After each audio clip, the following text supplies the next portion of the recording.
Primera carta del apóstol Pablo a Timoteo, capítulo 3, versículo 8 hasta el versículo 13. Leemos como está escrita: honrando a Dios el Padre, a Jesucristo su Hijo y al Espíritu Santo. Y dice así su letra: los diáconos asimismo deben ser honestos, sin doblez, no dados a mucho vino, no codiciosos de ganancias deshonestas, que guarden el misterio de la fe con limpia conciencia. Y estos también sean sometidos a prueba primero, y entonces ejerzan el diaconado si son irreprensibles. Las mujeres asimismo sean honestas, no calumniadoras, sino sobrias, fieles en todo. Los diáconos sean maridos de una sola mujer, y que gobiernen bien sus hijos y sus casas, porque los que ejerzan bien el diaconado ganan para sí un grado honroso y mucha confianza en la fe que es en Cristo Jesús. Muy bien, hermanos, vamos a continuar con la tercera parte de esta enseñanza, y lo que vamos a ver ahora son los requisitos bíblicos para los diáconos. Ese es el título de esta tercera parte. Vamos a estudiar uno por uno esos requisitos. Ya hemos visto la vez anterior los principios para la ordenación. Vimos también, ¿verdad?, cuál era el oficio esencial del diaconado. Y eso ya ustedes lo han escuchado. Ahora vamos a ver los requisitos bíblicos para los diáconos. Y nosotros hemos leído aquí en la primera carta de Timoteo esta lista de requisitos, pero antes de ver cada uno de estos en detalle, yo quiero que tomemos en cuenta lo que los apóstoles dijeron en el libro de Hechos, porque no solamente en la primera carta a Timoteo tenemos nosotros los requisitos, sino que anticipadamente los apóstoles ya habían establecido algunos de ellos. Vamos a ir a Hechos, capítulo 6, mis queridos hermanos. Hechos, capítulo 6. Y vamos a leer el versículo 3. Hechos 6, verso 3. Y aquí vamos a comenzar los requisitos bíblicos. Dice la palabra, esa fue la recomendación que los apóstoles le dieron a la iglesia: buscad pues, hermanos, de entre vosotros a 7 varones. Y aquí está el primer requisito. Y dice, de buen testimonio. De buen testimonio. Vamos a ir estudiando uno por uno, hermanos. La iglesia cuenta con reglas que han sido estipuladas por Dios a través de los apóstoles, inspirados por supuesto por el Espíritu Santo, para poder, hermanos, regir la elección de los oficiales dentro de la iglesia. Estas reglas nos establecen las calificaciones, aunque la palabra más correcta es cualificaciones, por el hecho de que son cualidades, de los que se escogen como diáconos dentro de la iglesia. Y por supuesto nosotros sabemos que tenemos que regirnos por la palabra. No podemos hacer a un lado la escritura. No importa qué tan espirituales nosotros pensemos ser, o una iglesia piense serlo, los requisitos de la palabra no se pueden saltar. Así que el primer requisito, la primera cualificación de un hombre que va a ser ordenado como diácono es que tiene que ser de buen testimonio. Es decir, tienen que ser varones cuya vida limpia y santa es atestiguada por otros que lo conocen y pueden aprobar la integridad de ese varón, de ese hombre que va a ser ordenado como diácono. Si nosotros también, y lo vamos a ver más adelante, cuando estudiemos los requisitos de los obispos o los pastores, vamos a ver que dentro de sus requisitos está que tienen que tener buen testimonio de los de afuera. Pues similar es el requisito para los diáconos. Ellos deben ser hombres de buen testimonio. Y obviamente no solo deben ser de buen testimonio dentro de la iglesia, porque no es lógico que digan, bueno, aquí adentro él tiene buen testimonio, pero allá afuera es un desastre. Eso no tiene sentido, es ilógico, ¿verdad? Tiene que tener buen testimonio, tanto dentro de la congregación como fuera de la congregación, al igual que el pastor, ¿verdad? Así que por eso los apóstoles dijeron, varones de buen testimonio, que la gente los haya visto. Y repito, y lo tengo que enfatizar, porque hay que ser honestos, no estamos hablando de hombres perfectos en toda la extensión de la palabra, porque no lo vamos a encontrar. No lo vamos a encontrar, pero sí de hombres que su estilo de vida constante, si alguna vez se pudo haber equivocado, pero su estilo de vida constante ha sido probado. Y la mayoría, casi en su totalidad de personas pueden decir, es un hombre honesto. Es un hombre que realmente procura ser justo, ¿verdad? Es una persona que guarda su integridad. Y aunque el testimonio en la intimidad es Dios el que lo conoce, pero de alguna manera pues eso se refleja en lo que también se hace afuera a la luz. Así que por eso el primer requisito, la primera cualificación para que un hombre pueda aspirar a ser un diácono oficial es que tiene que ser de buen testimonio. De buen testimonio. Lo segundo que dijeron los apóstoles es lleno del Espíritu Santo. Lleno del Espíritu Santo y de sabiduría. Los apóstoles quieren que los hombres que van a ser ordenados al diaconado sean llenos del Espíritu Santo. Pero hermanos, por favor, yo quiero que nosotros entendamos que esta palabra lleno del Espíritu Santo no se está refiriendo a dones de operación. No se está refiriendo a dones de sanidad, a que hable en nuevas lenguas. No se refiere a que él tenga un don, por decir así, profético, ¿verdad? No es a eso lo que se refiere. Se está refiriendo, mis queridos hermanos, a que esa persona, así como el apóstol Pablo lo enseña allá en el libro de Efesios, en el capítulo 5, cuando le manda no solamente a los diáconos o a los pastores, sino a toda la iglesia que se llene del Espíritu. Y él dice, sed llenos del Espíritu Santo. Y nosotros sabemos por lo que dice la Escritura en otras cartas del apóstol Pablo, que la llenura del Espíritu Santo no se manifiesta, ese tipo de llenura que Pablo ahí manda a los cristianos, no se manifiesta por dones de operación, se manifiesta por una vida gobernada por el Espíritu de Dios. Una vida, mis queridos hermanos, que es dirigida por el Espíritu, pero no en el sentido de recibir visiones, revelaciones o cosas así, sino en el sentido de que el Espíritu a través de la palabra y a través de la oración está dirigiendo a ese creyente a una vida que glorifique a Dios. Porque sabemos nosotros que hay personas que dicen que son llenas del Espíritu porque tienen ciertos dones de operación como sanidades u otros más, pero hermanos, en su carácter dejan mucho que desear. Y una persona llena del Espíritu no puede ser alguien que su carácter está siendo gobernado por su propia carne, por sus deseos pecaminosos y no por el Espíritu Santo. Alguien que es lleno del Espíritu se refiere a una persona que está siendo controlada, guiada por el Espíritu Santo, de una manera consciente, por supuesto, ¿verdad? De una manera consciente.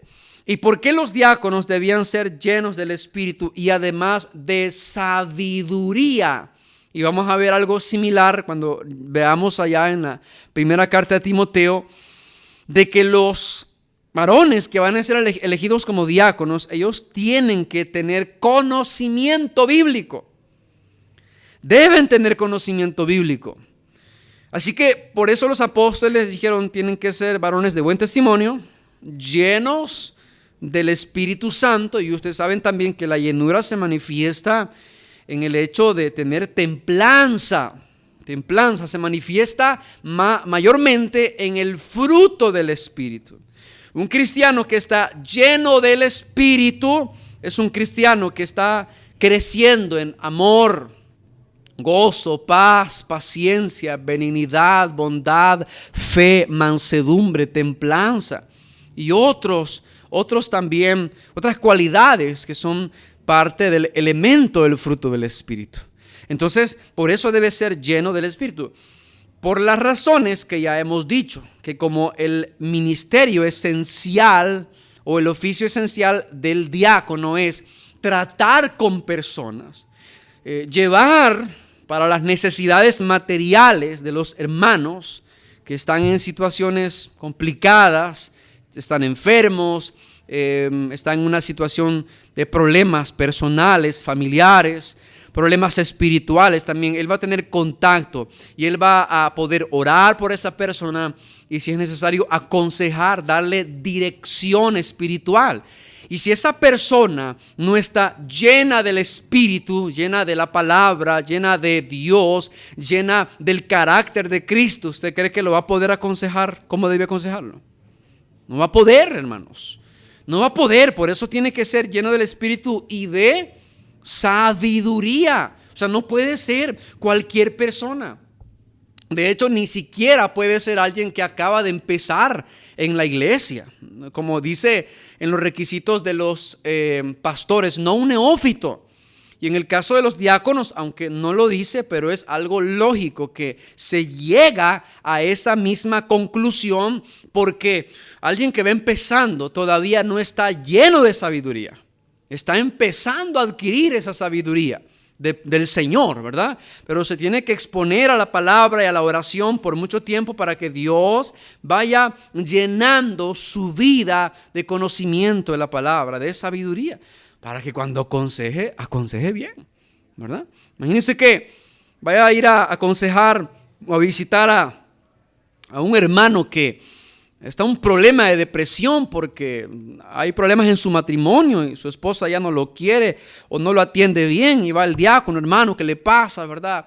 Lo hemos extrañado, y comienza a platicar. Sí, fíjese que la razón es porque, pues sí, mi esposa ya no me atiende bien y me trata mal, hasta me ofende.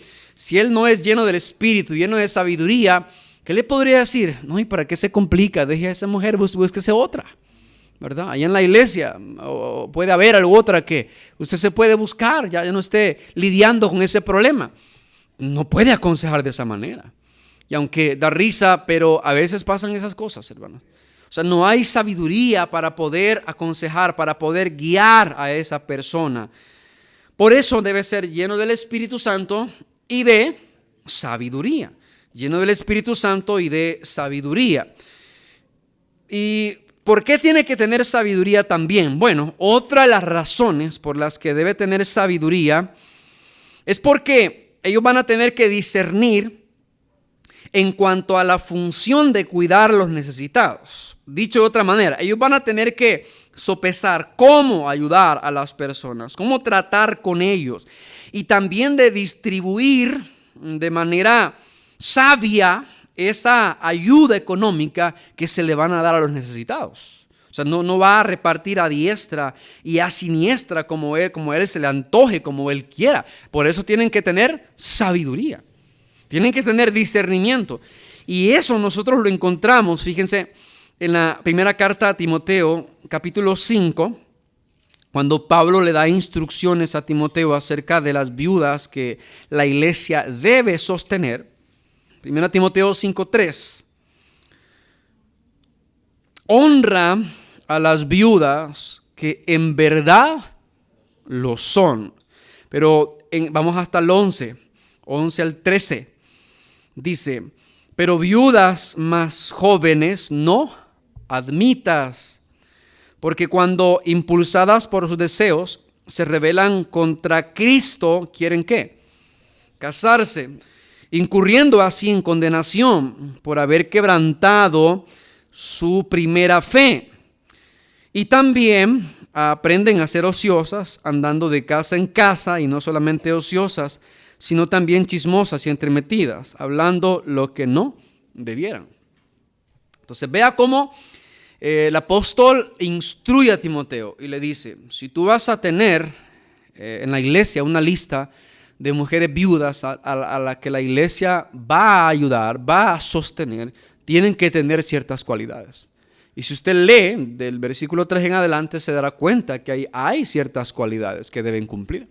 No podía ser cualquiera, porque no se trata de, como dicen por ahí, despilfarrar lo que se tiene. No, se trata de repartir sabiamente y a alguien que lo amerite, a alguien que lo necesite. Imagínese una mujercita que es miembro de alguna iglesia y de repente pues se le murió el esposo y tiene 30, 35 años y va a estar ahí sin trabajar, teniendo las fuerzas para poder hacerlo. Claro, en algún momento la iglesia puede ayudarle porque el proceso de duelo es sumamente difícil y todo eso, ¿verdad? Pero ya después de un año ya tendría que tener suficiente fuerza para ir a trabajar por su propia cuenta. No se va a seguir sosteniendo una persona que tiene la capacidad de trabajar. Entonces, por eso hay que tener sabiduría. Se tiene que tener sabiduría para saber cómo se van a distribuir esas ofrendas, esas ayudas. Por eso Pablo ahí es bien claro, bien específico y es estricto. ¿Por qué es estricto? Porque Pablo sabía, yo estoy seguro que en el tiempo de él se dieron esos casos de personas que eran aprovechadas. Voy a ir a esta iglesia porque allá todos le ayudan. No importa si es ocioso, si no trabaja, si no le gusta hacer nada. Los hermanos tienen tanto amor que reparten ofrendas a la garduña. No puede ser así.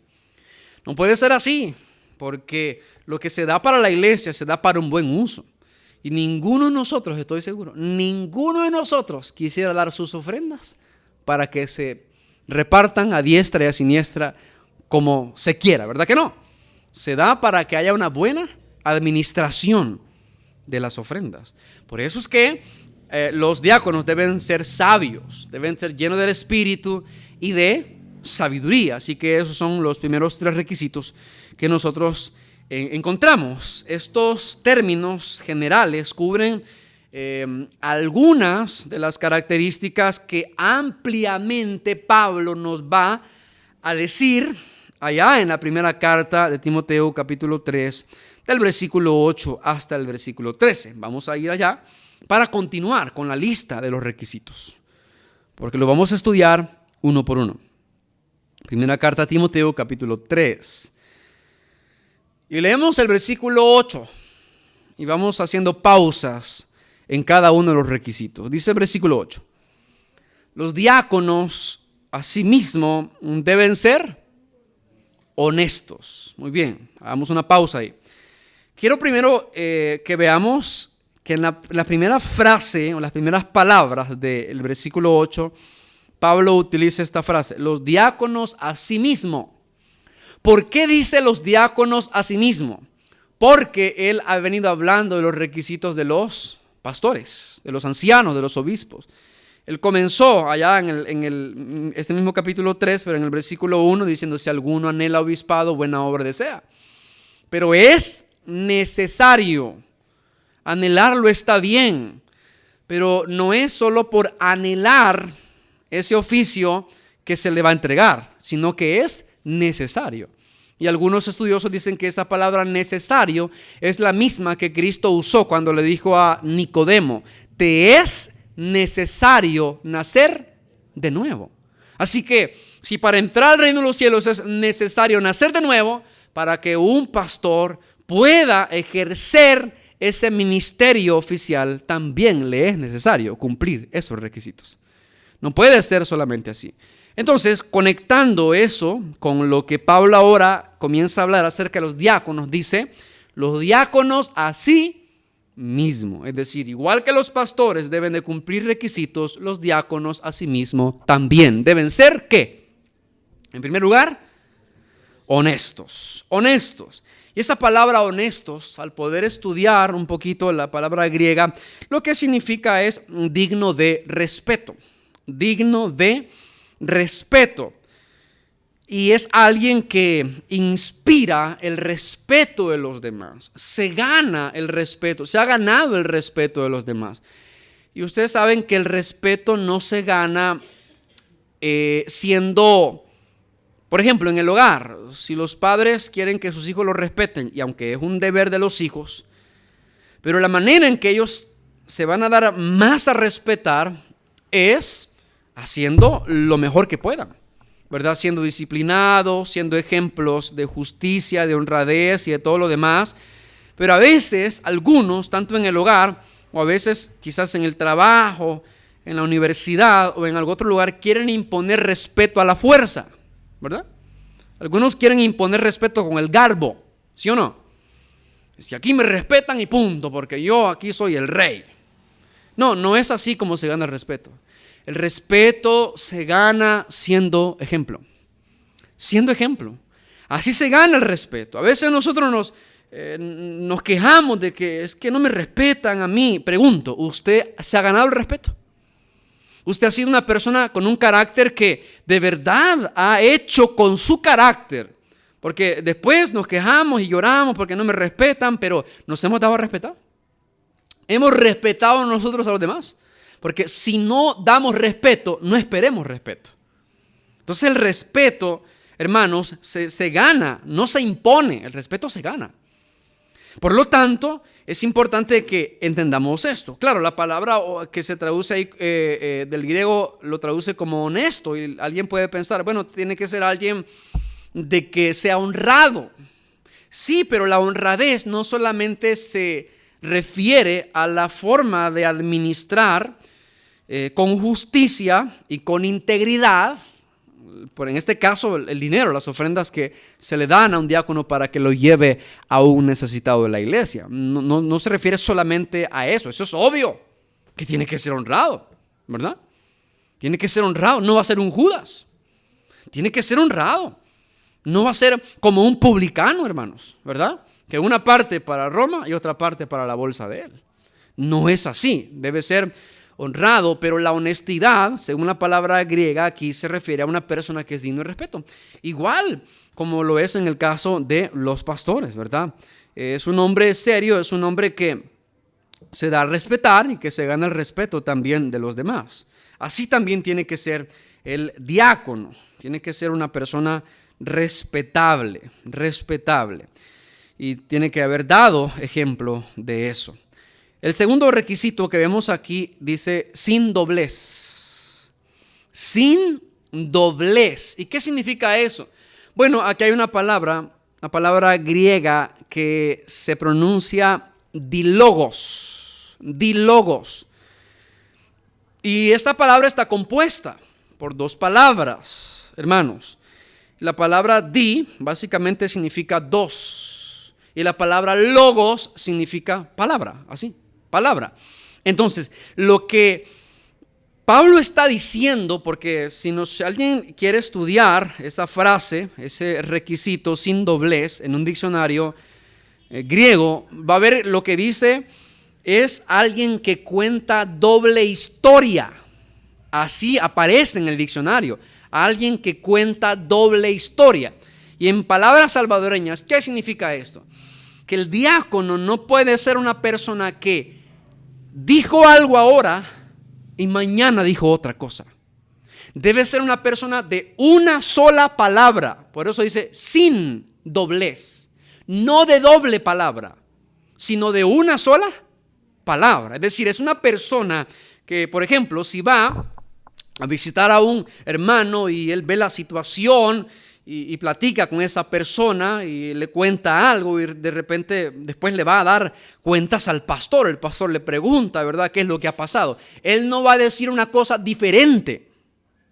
Él no va a hablar de una cosa diferente, sino que él va a hablar lo mismo. Él va a contar, o si el pastor le pregunta, ¿y qué le dijo usted?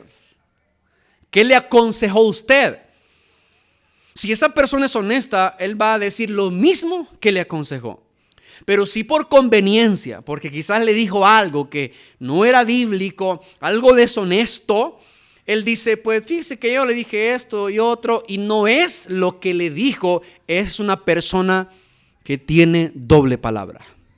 Es una persona que no es fiel en lo que dice. Le miente a los demás y se miente a sí mismo también. Entonces es importante, hermanos, es muy, muy importante, sin doblez, alguien que tiene que ser sincero, que no cambia en lo que él está diciendo constantemente. Una persona que si dice eso es blanco y se sostiene a menos que le comprueben lo contrario. Pero no dice hoy eso es blanco y mañana es negro. No, se mantiene en su palabra. Y de hecho, fíjense que esta cualidad no solamente tiene que estar en los diáconos. ¿Acaso solo los diáconos tienen que ser personas que digan una sola palabra y todos los creyentes pueden hablar lo que sea? No, todos tenemos que ser sin doblez. Cristo dijo, Jesucristo, hermanos, nos dijo que nuestro sí debía ser sí y nuestro no debía ser no. O sea, si yo digo sí, es sí, pero no hoy sí, mañana no. O después tal vez. No, o es sí o es no. O es esto y esto siempre, pero no otra cosa. Por lo tanto, debe ser alguien de una sola palabra, alguien veraz para con los otros y para consigo mismo. Porque miren, tratar con personas, que los diáconos traten con personas, es algo muy delicado, hermanos. Es algo muy delicado. Y no podemos tener nosotros personas que van a estar dando versiones diferentes. Así que, hermanos, esta cualificación es bastante importante tomarla muy en cuenta. De hecho, todas. O sea, para los diáconos, como dije hace unos días, los requisitos son similares a los del pastor. Son similares a los del pastor. No es cualquier persona, hermanos. Que a veces en algunas congregaciones, los diáconos, hermanos, son un talón de Aquiles para el pastor. Son un dolor de cabeza para el pastor. Por diferentes razones. No solo porque a veces no se quieren sujetar. No solo porque no quieren ser gobernados por el pastor. Sino porque ellos a veces, hermanos, dividen la iglesia.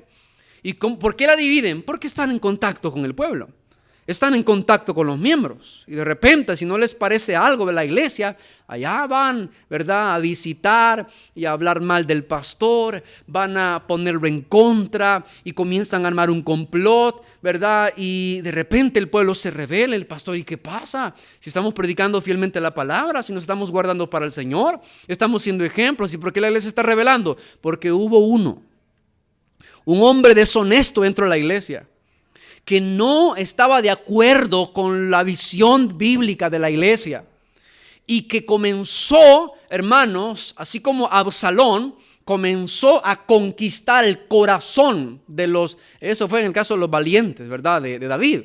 Entonces ese hombre comenzó a conquistar el corazón del liderazgo de la iglesia y de repente el liderazgo se va en contra del pastor y le quitan el puesto, pues. ¿Por qué razón? Porque hubo un hombre que no fue honesto. Hubo un hombre que no tenía carácter, que no era de una sola palabra. Había hipocresía en su corazón. Y eso es serio, hermanos. Eso es grave. Eso destruye lastimosamente las iglesias. El carácter moral de un diácono tiene que ser un carácter muy excelente. Muy excelente. No perfecto, pero sí excelente, mis queridos hermanos, porque no van a tratar cualquier asunto. Así que sin doblez. ¿Entendemos eso, hermanos? El siguiente requisito dice: no dados a mucho vino. No dados a mucho vino. Y aquí quiero que también me presten atención porque algunos entran en confusión y hay ciertas doctrinas que son muy peligrosas o ciertas conclusiones que son peligrosas y pueden llevar a algunas personas a pecar, ¿verdad? Porque si Pablo dice no dados a mucho vino, alguien puede decir, bueno, entonces significa de que los diáconos pueden tomar un poquito de vino, pero no mucho. Porque al verlo así, ¿verdad?, liso el texto, como dice la escritura, así se entiende. no dados a mucho vino, ¿verdad? Pero en realidad, mis queridos hermanos, esto se tiene que estudiar en el contexto histórico, es decir, según la cultura que en este tiempo existía. Miren, entre los judíos, el vino, pero no el vino alcoholizado, sino el jugo fresco de uvas, era una bebida común entre ellos. Así como nosotros los salvadoreños, ¿verdad? Tenemos ciertas bebidas que son comunes en nuestras casas, un fresco de cualquier cosa, ¿verdad? Pero, hermanos, en el contexto judío, en el contexto del Nuevo Testamento, cuando Pablo está diciendo esto, no se refiere, hermanos, a vino fermentado, sino a ese jugo fresco de uvas que estaba en cualquier casa. En cualquier casa se bebía fresco de uvas, jugo de uvas. Pero ojo, no era alcoholizado, no era fermentado. Pero ¿cuál es el punto? Que aún ese tipo de vino que no era alcoholizado, al beberlo en grandes cantidades, al exceder en el uso de ese vino, se podían emborrachar, aunque no tuviera alcohol. Pero al tragar demasiado vino, entonces iba a haber una reacción química en el cuerpo, ¿verdad? Y ellos iban a terminar borrachos. Entonces por eso Pablo dice, no dados a mucho vino. Pero ojo, es obvio que el vino que emborracha nadie lo tiene que tocar, ni los diáconos, ni los miembros de la iglesia, porque no es que esté permitido para los miembros de la iglesia. Sí, el pastor no se puede emborrachar, ni los diáconos, pero ustedes sí, hermanos. Sería ilógico, ¿verdad? Sería antibíblico. Sería poner en peligro, hermanos, a los miembros de la iglesia, y mayormente a aquellos que en su vida antes de ser cristianos tuvieron serios problemas con el alcoholismo. Eso no sería espiritual, eso no sería un consejo sabio, sensato. Decirle, hermanos, si ustedes quieren beberse una copita, denle. Entonces, no dados a mucho vino, pero a ese vino que era jugo fresco. Por eso, Pablo estaba preocupado porque los diáconos pudiesen ser personas abstemias, personas, hermanos, ¿verdad?, que no iban a ser controlados por el alcohol. Y vean que eso es similar a lo que dije hace un momento. Un borracho está controlado ¿por qué? Por el alcohol, por el vino, por el guaro, ¿verdad?, por la cerveza. Pero un cristiano, ¿por qué debe estar controlado? Por el Espíritu Santo. Por el Espíritu Santo. Por eso dice, llénense del Espíritu, sed llenos, no os embriaguéis con vino, en lo cual hay disolución. Antes bien, sed llenos. Sed llenos, ¿del qué? Del Espíritu. Entonces, hermanos, eso es lo que Pablo está queriendo decir en este texto. Así que entendámoslo, ¿verdad? Y apréndalo bien para que si de repente alguno le pregunta de afuera, ¿por qué en la Biblia dice que los diáconos no tienen que ser dados a mucho vino? ¿Será que ellos pueden tomar un poquito? No, al vino alcoholizado jamás, y ni siquiera exceder en el jugo fresco de uva, porque se puede fermentar en su cuerpo y pueden emborracharse, ¿verdad? Pueden emborracharse y ningún borracho entrará al reino de los cielos. Ningún borracho. Así que ahí está. Vamos al siguiente requisito. No codicioso de ganancias deshonestas. Básicamente, una persona que no tiene amor al dinero. Y lo mismo era, hermanos, en los requisitos para el pastor, ¿verdad? Dentro de los requisitos era un hombre que no fuese codicioso de ganancias deshonestas. Y lo mismo dice Pablo para los diáconos, no codicioso de ganancias deshonestas. ¿Por qué? Por lo mismo, porque él va a administrar una parte de las ofrendas de la iglesia. Y si él tiene amor al dinero, él va a caer en la tentación de extraer de ese dinero, de esas ofrendas. Y eso no es justo y eso no es aceptable. Por eso dice no codicioso de ganancias deshonestas, libres del amor al dinero. libres del amor al dinero. Es lo que dice básicamente, no hay mayor misterio en ese requisito. Luego el siguiente, verso 9, que guarden el misterio de la fe con limpia conciencia, que guarden el misterio de la fe con limpia conciencia. Primero tenemos que ver qué es el misterio de la fe, para poder entender lo que Pablo está diciendo aquí en cuanto a este requisito. Bueno, hermanos, el misterio de la fe son aquellas cosas que estaban ocultas en el tiempo pasado y que Dios las venía revelando poco a poco o venía profetizando, y que en el tiempo presente, oiga bien, en el tiempo presente Dios reveló el misterio. ¿Y cuál misterio? El misterio del Evangelio, el misterio de la fe de Cristo y su obra en la cruz, el misterio del Mesías, todo lo que tiene que ver con el Evangelio. Si nosotros, por ejemplo, vamos a la primera carta de Corintios,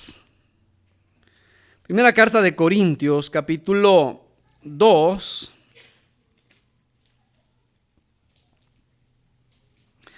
versículo 7, primera carta de Corintios, capítulo 2, versículo 7 en adelante, hasta el 10 vamos a leerlo, dice: mas hablamos sabiduría de Dios, ¿en qué dice ahí? En misterio.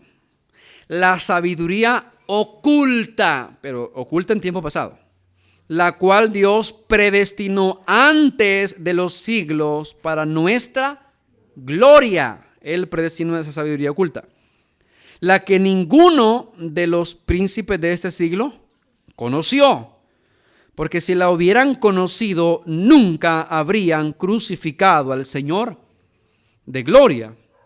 Antes bien, como está escrito, cosas que ojo no vio, ni oído oyó, ni han subido en corazón de hombre, son las que Dios ha, ¿qué dice? Preparado para los que le aman. O sea, eso es lo que decía la palabra en el texto antiguo, en el Antiguo Testamento. Ahí Pablo toma unos versículos de Isaías 64, versículo 4, donde habla acerca de este misterio de cosas que ojo no vio, ni oído oyó, ni han subido al corazón del hombre. Pero hermanos, no quiero que nos confundamos, porque eso no se refiere a las cosas que vamos a ver en el reino de Cristo cuando nosotros vayamos al cielo, porque hay gente que dice, es que en el cielo vamos a ver cosas que ojo no vio y vamos a oír cosas que oído no oyó.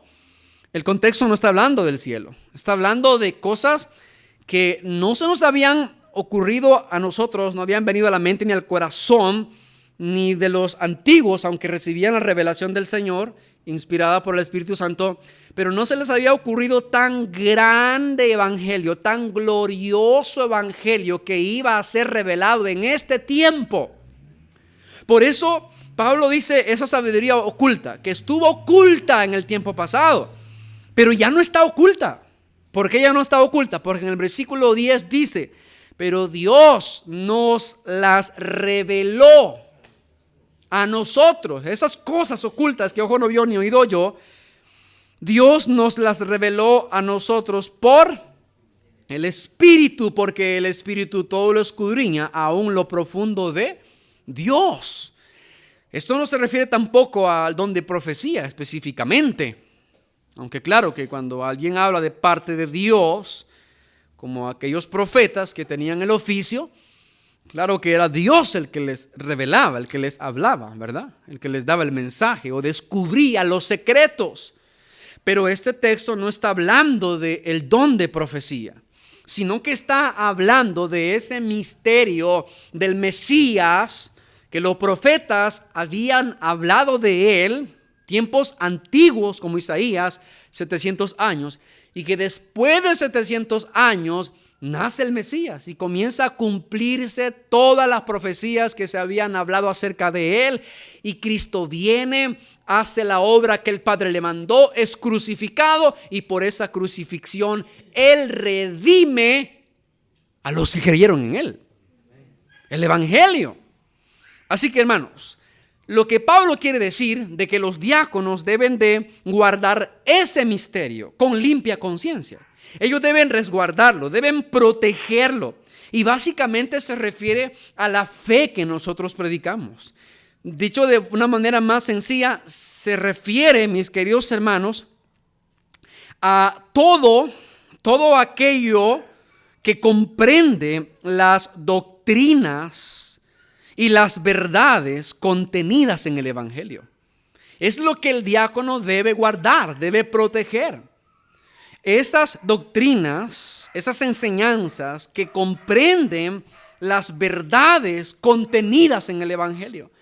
Eso implica lógicamente que un diácono debe conocer las escrituras. Debe ser una persona que ha sido doctrinada y que entiende bien esas doctrinas fundamentales.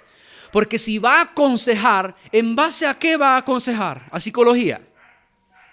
¿A ciencia humana? ¿Ah? ¿En base a la sabiduría de los hombres? ¿Así va a ir a aconsejar a la gente que va a ir a visitar? No, lógicamente no. Lo va a hacer conforme a la enseñanza de la palabra. Porque si va a aconsejar bíblicamente. Si no, mejor que no aconseje.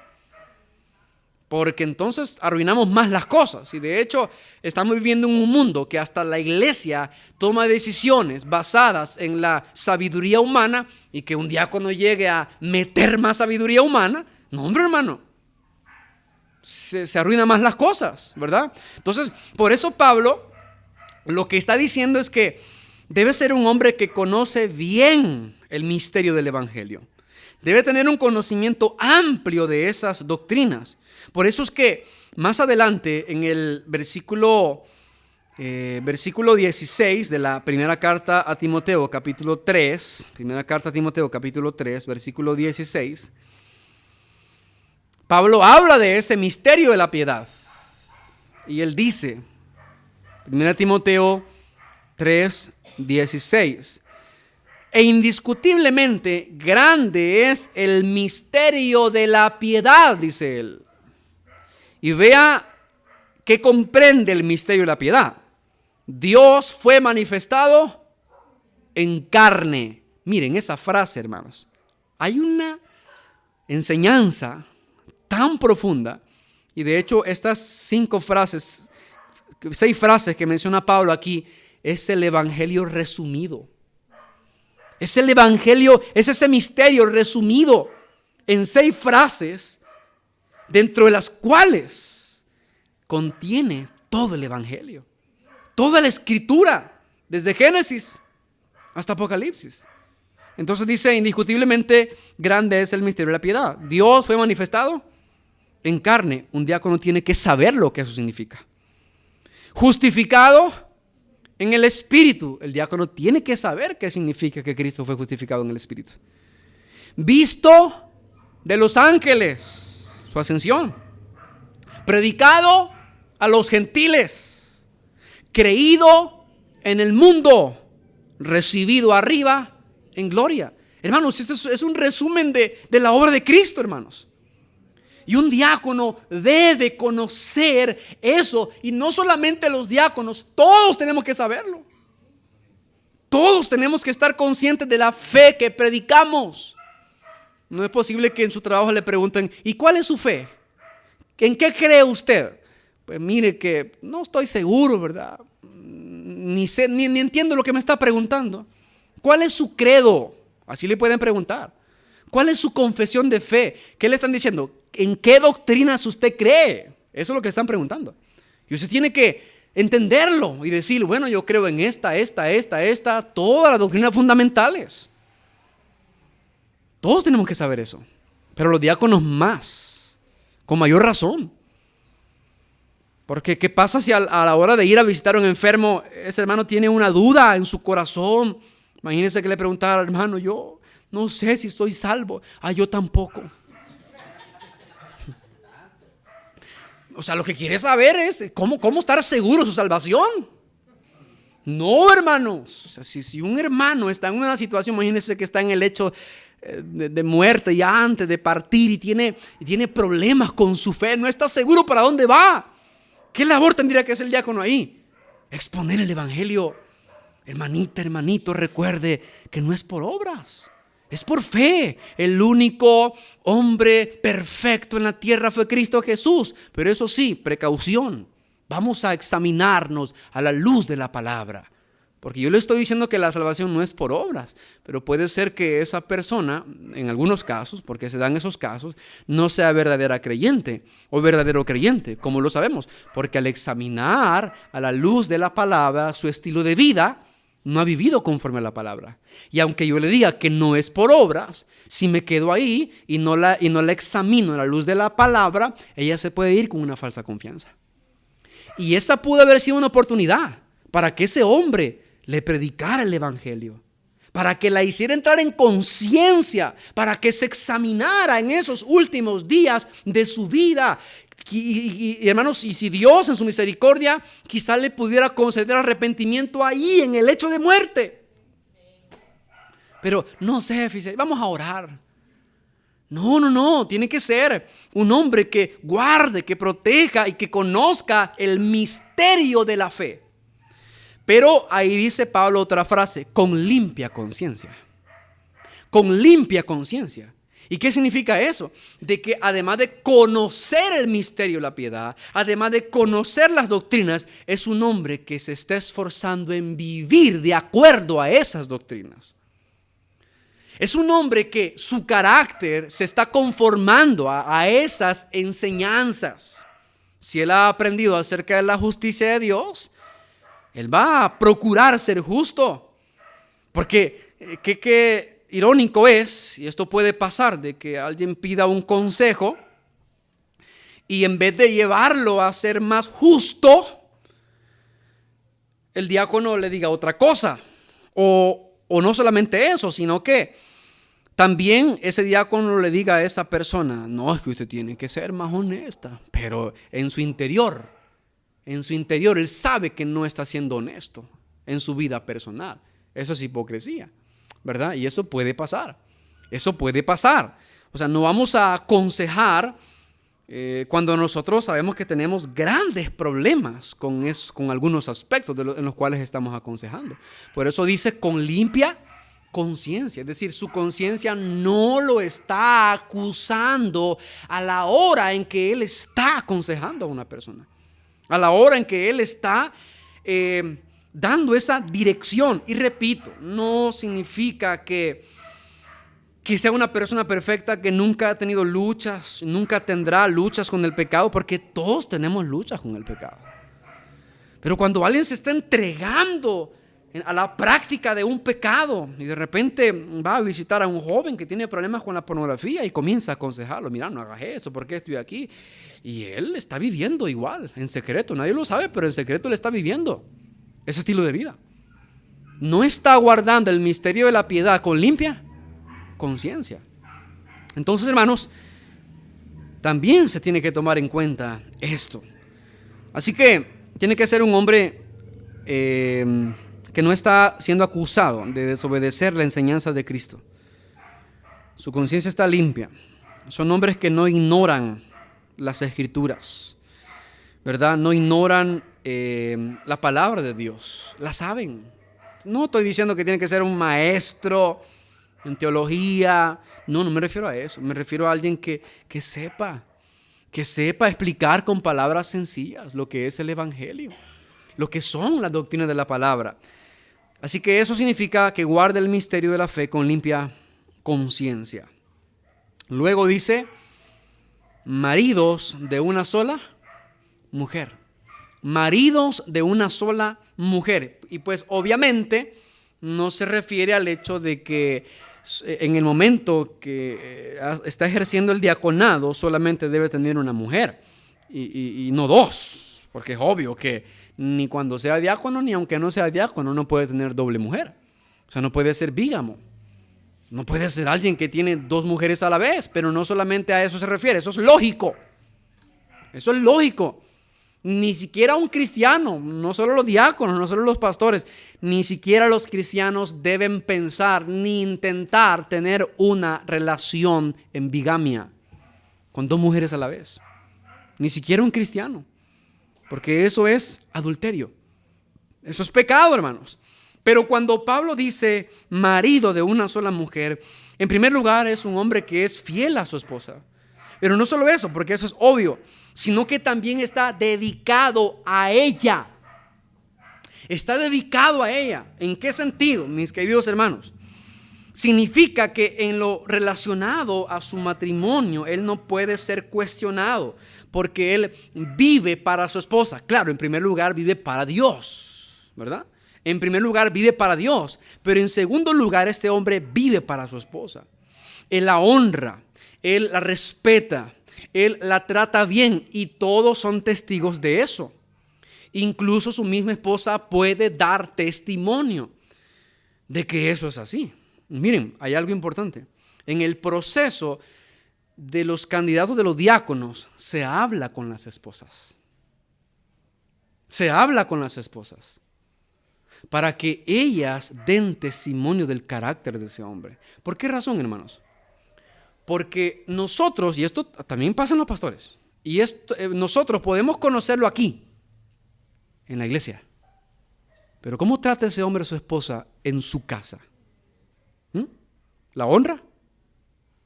¿La respeta? ¿La respeta o la golpea? ¿O la maltrata? ¿O abusa de ella? ¿Y por qué esas cosas se dan? Esas cosas se dan. Y no se puede poner a un hombre que deshonra a su esposa, porque eso sería ilógico. Que el mundo dijera, si ese hombre que han puesto como diácono, yo he oído cómo le habla a su esposa. Yo he oído lo pésimo que es con su esposa. No puede ser. Marido de una sola mujer, pero en el aspecto de que se entrega por ella. Vive o la trata como Cristo trata a la iglesia. Y ustedes saben, mis queridos hermanos, aquí hay cosas que se aprenden lógicamente y que todos lo sabemos. Que cuando Pablo, en la carta de Efesios capítulo 5, cuando él habla acerca de cómo los esposos deben tratar a las esposas, él no se está refiriendo solamente, no está hablando ahí de los diáconos ni de los pastores. Él está hablando de todos los esposos. Ahí no dicen maridos diáconos. Ahí no dicen maridos pastores. Ahí dice maridos en general, ¿sí o no? Amen a sus esposas. Cuídenlas, respétenlas. Así como Cristo trata a la iglesia, así ustedes deben tratar a sus esposas. Y si eso debe hacerlo un hombre, un cristiano, que no tiene un cargo oficial, mucho más un diácono que tiene que ser irreprensible. Repito, no perfecto, pero sí irreprensible. Entonces es un hombre ejemplar.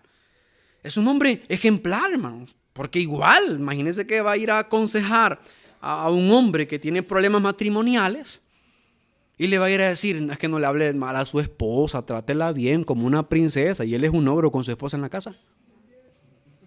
O sea, es ilógico, hermano. Es ilógico.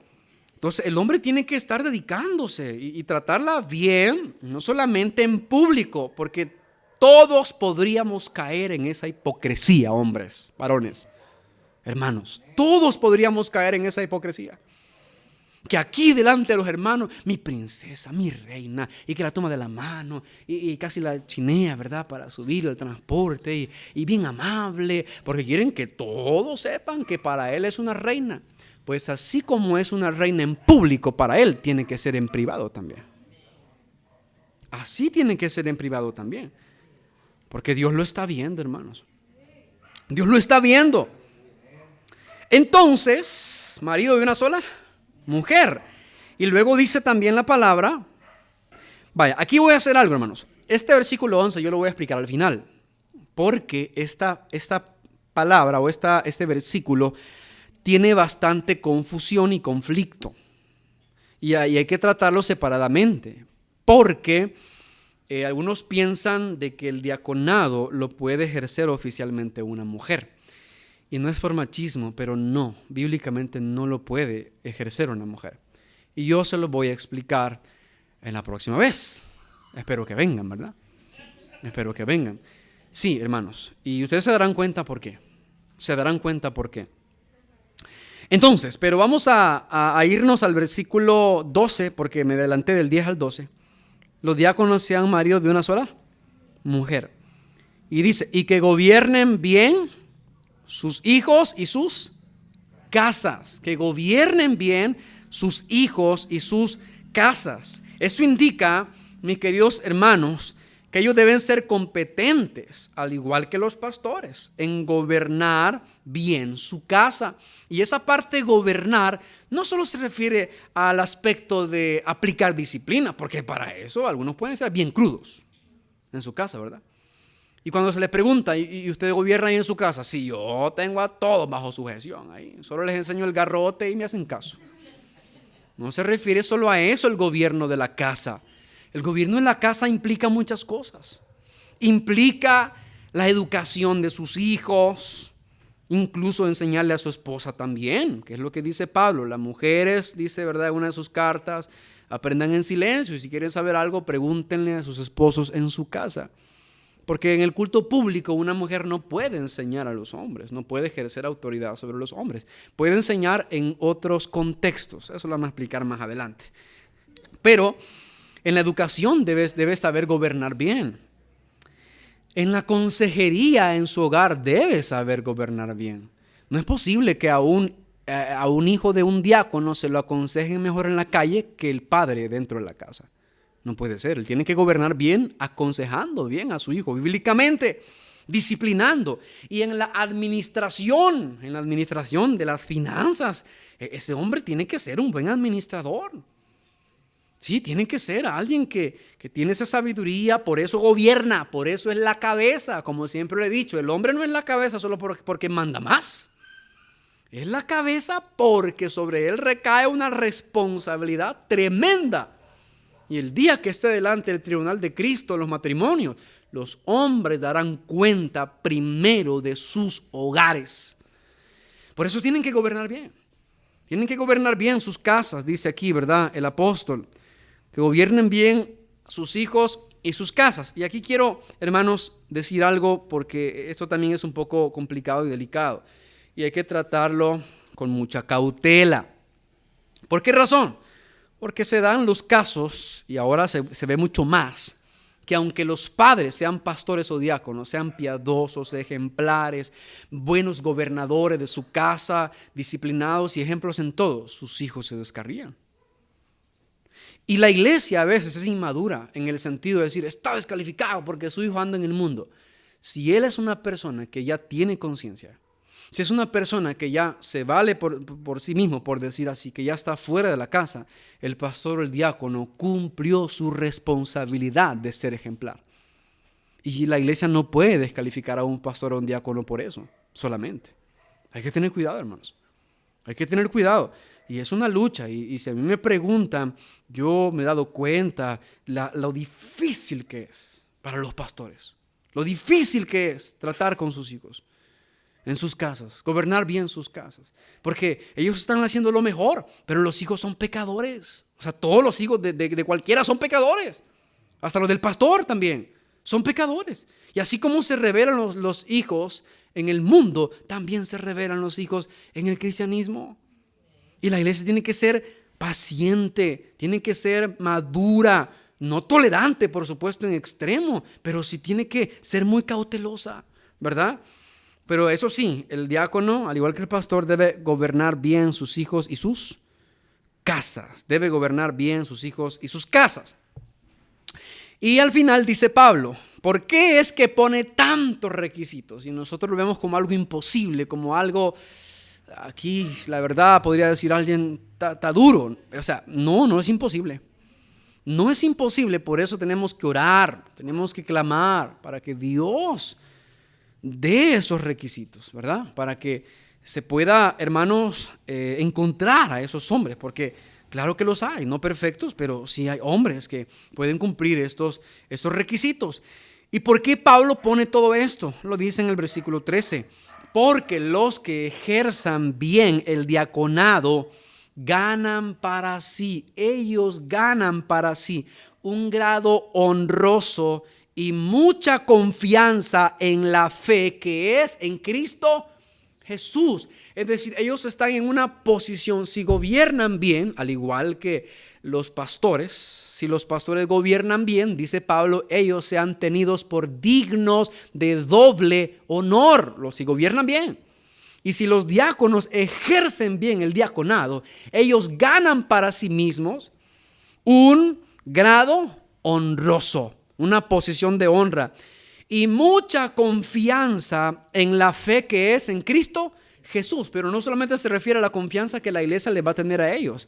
Un pastor dice, y es muy bonito esto, él dice, los diáconos cuando gobiernan bien, ellos tienen el premio de parte de Dios de ir con confianza a la oración y pedirle al Señor lo que ellos necesiten, lo que ellos anhelen para la iglesia, para los hermanos que ellos están tratando. Y tienen un acceso con confianza a la presencia del Señor. Imagínense qué bonito es, hermano. Que un diácono que gobierna bien, al igual que un pastor que gobierna bien, cuando va a la oración, no sufre estorbo su oración. En cambio, un hombre, aunque no sea diácono y pastor, si él, oiga bien, mi querido hermano, no trata bien a su esposa, no la trata como vaso más frágil, claramente dice la Escritura que sus oraciones sufren estorbo. Sus oraciones sufren estorbo cuando un creyente, aunque no sea un oficial, trata mal a su esposa. Pero nosotros no quisiéramos eso, quisiéramos que al ir a la presencia del Señor, nuestra oración fuese escuchada. ¿Qué hay que hacer entonces? Gobernar bien. Los hombres tenemos que gobernar bien. Así que los diáconos que ejercen bien el diaconado ganan para sí un grado honroso y mucha confianza en la fe que es en Cristo Jesús. Y termino con el versículo 10. Rápido, verso 10. Y estos, o sea, los diáconos, esos también sean sometidos a prueba primero. Y entonces ejerzan el diaconado si son irreprensibles. Y como ya lo he dicho anteriormente, no significa que, bueno, le vamos a dar, ¿verdad?, el oficio a tal hermano y si lo hace bien, se lo gana y lo ponemos. No es así, ¿verdad? O este hermano no, vemos que no hace nada, lo vamos a incentivar con el oficio, el diaconado. Tal vez así él se anima a servir a la iglesia. No, tampoco. La prueba que Pablo está hablando acá es la prueba de su carácter. Es hermanos, pasar un tiempo de observación. Eso indica un tiempo de observación por un periodo determinado para comprobar que su conducta es irreprensible. Por eso dice el texto que lo sometan a prueba primero. Y si esa persona, ese candidato al diaconado, después de haber sido puesto a prueba, él resulta ser irreprensible, entonces que ejerza el diaconado. Así que, hermanos, estos son los requisitos para los diáconos. No es imposible, pero es algo serio. Amén. Yo le oro al Señor, en serio le digo con todo mi corazón, que el Señor, hermanos, capacite a estos hombres. La iglesia los necesita, hermano. La iglesia está sufriendo por falta de pastores conforme el corazón de Dios y por falta de diáconos que ejerzan bien el diaconado también. Así que clamemos para que el Señor en su misericordia obre y que Él nos guíe a la luz de su palabra para poder apuntar, para poder señalar candidatos y que por la misericordia del Señor ellos puedan ser ordenados como oficiales, como diáconos o servidores oficiales de la iglesia, porque a través de ellos, mis hermanos, Cristo muestra su amor y su benignidad para con su pueblo. Démosle gracias a Dios por su palabra.